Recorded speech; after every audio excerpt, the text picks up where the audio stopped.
Muitos de nós já conhecemos a história grega e romana através de livros, filmes e documentários. Essas foram duas civilizações extraordinárias que influenciam até os dias de hoje nossa organização social, cultural, política e econômica em diversos aspectos. Tais civilizações trouxeram um rico conhecimento acerca do mundo em múltiplas áreas como a ciência, arte e a medicina. E seus produtos ainda impactam a contemporaneidade apesar de milhares de anos. Nesse vídeo, nós nos comprometemos a trazer um pouco desse saber, expondo algumas das incontáveis contribuições do mundo greco-romano, com enfoque principalmente para a história da medicina na Roma Antiga.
A medicina romana nos tempos antigos era mágica e sobrenatural, com a participação de vários deuses responsáveis pela saúde.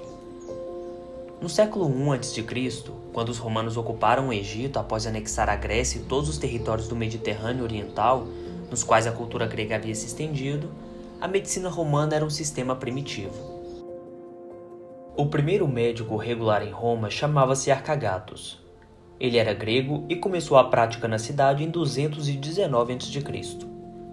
Inicialmente, Arcagatos foi tão bem acolhido pelas autoridades que recebeu a cidadania romana, bem como um ambulatório para trabalhar às custas do Estado.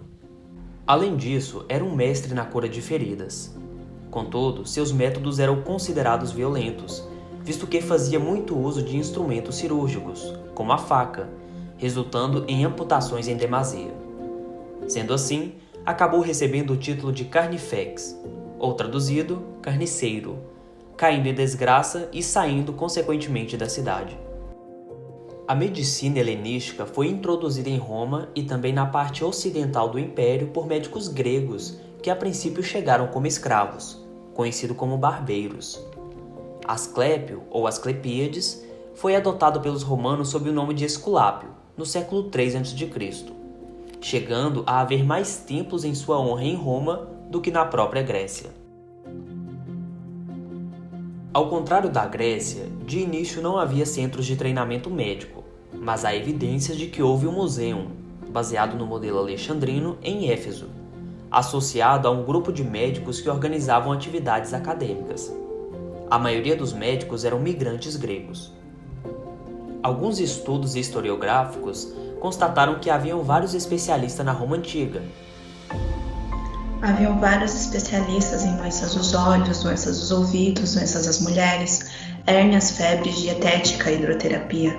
Haviam também dentistas e especialistas em trepanação, uma técnica cirúrgica que consiste em perfurar um orifício em um osso, por exemplo, o crânio, e a litotomia, intervenção cirúrgica na bexiga para remover os cálculos.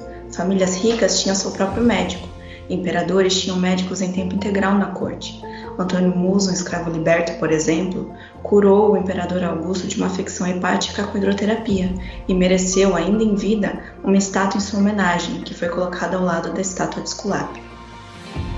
A partir do século I a.C., os médicos começam a ter uma posição privilegiada na sociedade, e com o passar dos anos os privilégios aumentaram, como a isenção do serviço militar. Assim, se tornou mais atraente ser médico, sobretudo porque não havia nenhuma regulamentação para estabelecer quem era médico. Era fixado o número de médicos por cidade, variável em função do tamanho dessa cidade. Posteriormente, a profissão foi regulamentada pelas leis do Império Romano. O imperador Augusto dividiu os médicos em categorias definidas. Médicos militares atendiam às tropas de terra e do mar, e os outros médicos estavam à disposição das escolas de gladiadores, dos circos e dos municípios. As obrigações dos médicos eram estabelecidas pelo Estado, que pagava seus honorários. No fim do século II, foi imposto um exame rigoroso a todos os que quisessem exercer a medicina. O Estado subvencionava os estudantes, mas em troca, esses estudantes eram obrigados a prestar assistência gratuita aos pobres. Assim, a medicina privada reduziu, e fora do trabalho exercido para o Império, os médicos só podiam atender aqueles cidadãos ricos que compensavam financeiramente. No século IV, a profissão foi severamente regulamentada. Os médicos foram proibidos de realizar abortos ou de negar atendimento sob o risco de penas corporais ou multas. Sorano de Éfeso. Sorano de Éfeso foi o primeiro grande obstetra da história. Praticou medicina em Alexandria antes de se estabelecer em Roma. É considerado como o pai da obstetrícia. Em sua obra sobre as doenças das mulheres, descreveu o aparelho genital feminino, comparando o útero a uma ventosa aberta durante a relação sexual e a menstruação. Aulus Cornelius Celsus. Celso foi o mais famoso escritor romano. Compilou uma enciclopédia na qual sistematizou vários temas como agricultura, filosofia, direito, teoria militar e medicina. Seu primeiro livro, De Res Medica, é o único ainda existente e foi o primeiro texto antigo de medicina a ser impresso em 1478. Esse livro trazia muitas informações novas.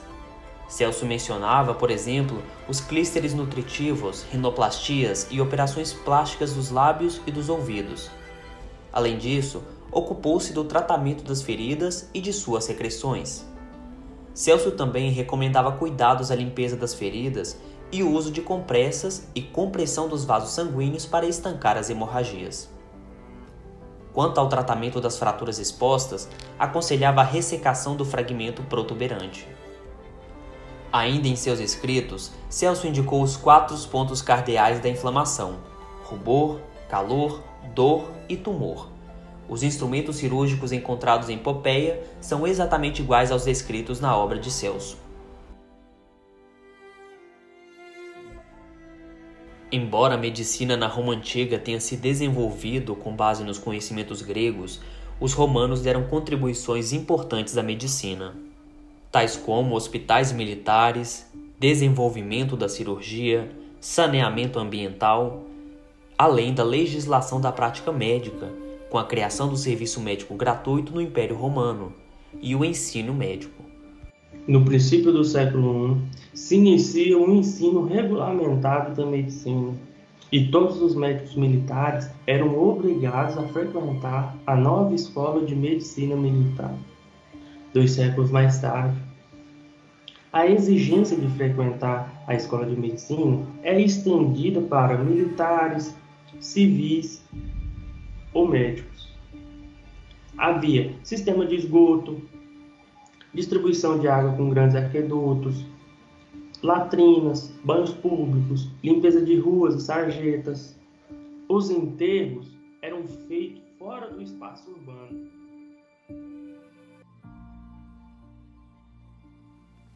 O epicurismo se tornou uma das principais filosofias no mundo romano. Foi principalmente um pensamento ético, e na história da medicina antiga, a filosofia precisava de uma base explicativa para o mundo físico. E para este propósito, Epicuro selecionou o atomismo de Demócrito, embora com uma ressalva importante: a investigação. Epicuro apoia sua teoria física nos conceitos de Leucipo e Demócrito, concluído na Ética Biológica de Aristóteles, criando assim uma ontologia coerente. Asclepíades superou a teoria individual de Demócrito e Epicuro para o pensamento médico, o que teve como ponto de partida a ideia de que o mundo foi criado por várias combinações de átomos, ou moléculas que criam as formas, e seus movimentos matematicamente mensuráveis dão origem a todos os fenômenos naturais. Assim, Asclepíades coloca os fundamentos do conceito molecular na medicina, a partir das teorias de atomistas. Argumentou que o corpo humano é formado por tubos e poros, alguns mais estreitos e outros maiores, feito de combinações de átomos, e que outros corpos estavam em constante movimento dentro desse sistema, com diferenças de gênero. De acordo com Asclepíades, a saúde coincide com o fluxo ininterrupto dessas formas corpusculares, de modo que o seu atraso ou interrupção, por qualquer motivo, dá origem às doenças. As concepções de Asclepíades após sua morte continuaram a se espalhar graças a seu aluno Têmison de Laodiceia no tempo de Pompei. Este foi considerado o verdadeiro fundador da escola metódica, que se opõe às outras duas escolas principais da época, dogmática e empírica. Mais tarde, Agátinos de Esparta, membro da escola dogmática, fundou em Roma o Eclético, faculdade de medicina que combinou as percepções empírica com a metódica, não abandonando os ensinamentos do dogmático. 200 anos depois, o mais tradicionalista Galeno e Célius Aureliano não concordaram com o pensamento de Asclepíades sobre a teoria corpuscular e sua abordagem ateísta. Em relação à terapia, Asclepíades sempre afirmou bebida, comida e enema, e preconizou a dieta alimentar, exercícios, tratamentos termais, banhos frios e beber vinho como os principais métodos terapêuticos. Nós conhecemos outros vários tratamentos com muitas variações de drogas, graças a médicos como Galeno, Celsus, Largus, dentre outros.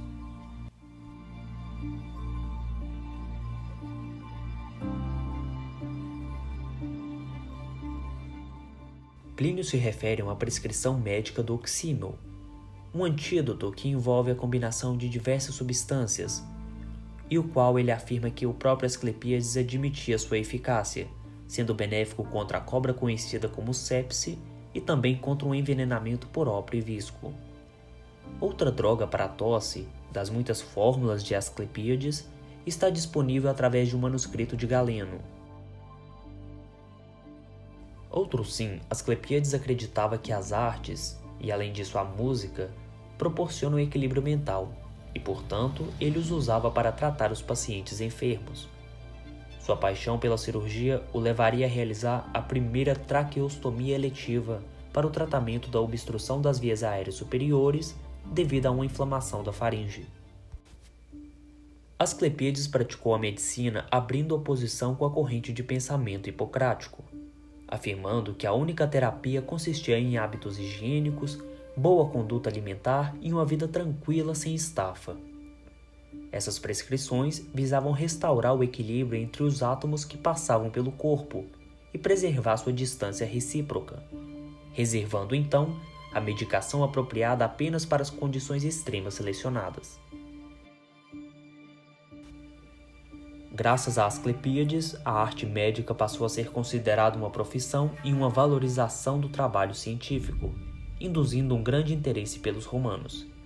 Devido a este interesse, o imperador Caio Júlio César decretou que todos os que praticaram a medicina em Roma, todos os professores das artes liberais, tornaram-a mais desejosa na cidade e induz outros a recorrerem a ela. Assim, Júlio César concede a cidadania romana a qualquer médico praticante em Roma, e também institui as escolas formais de medicina. Seu sucessor, César Augusto, confirmou essa lei e instituiu os problemas de saúde, hospitais militares ao longo das fronteiras do Sagrado Império Romano.